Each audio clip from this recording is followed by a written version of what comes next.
24/7 naman magtatanong, Miss Ann Benancio.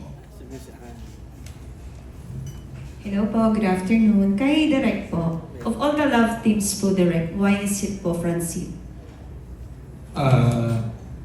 Well, talagang yung sinusulat pa lang to, sinusulat ni Lawrence Nicodemus.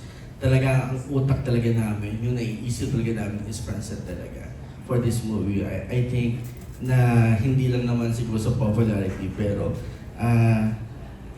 iba yung mag-ibibigay ng dalawa kung sila yung gaganap dito. Yun lang po. And then addition to Lawrence.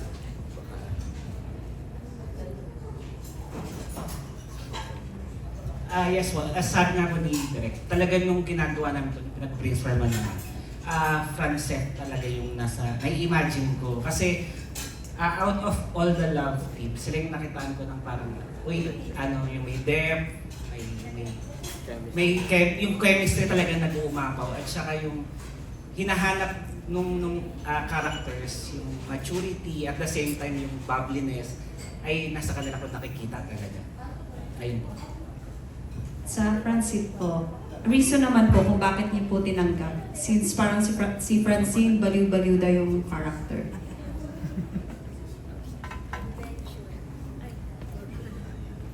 Sorry po, pwede po pakiulit po.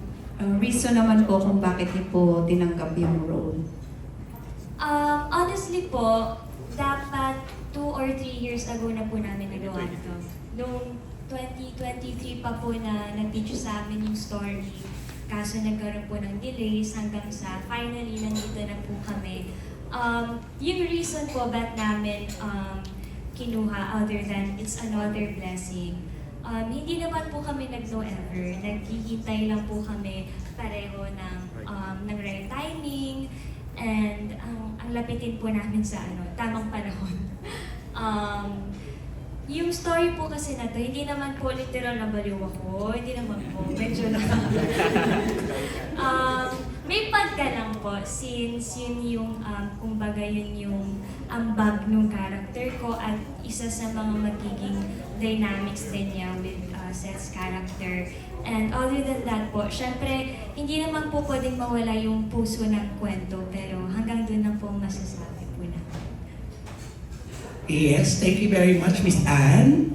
And this time from Entertainment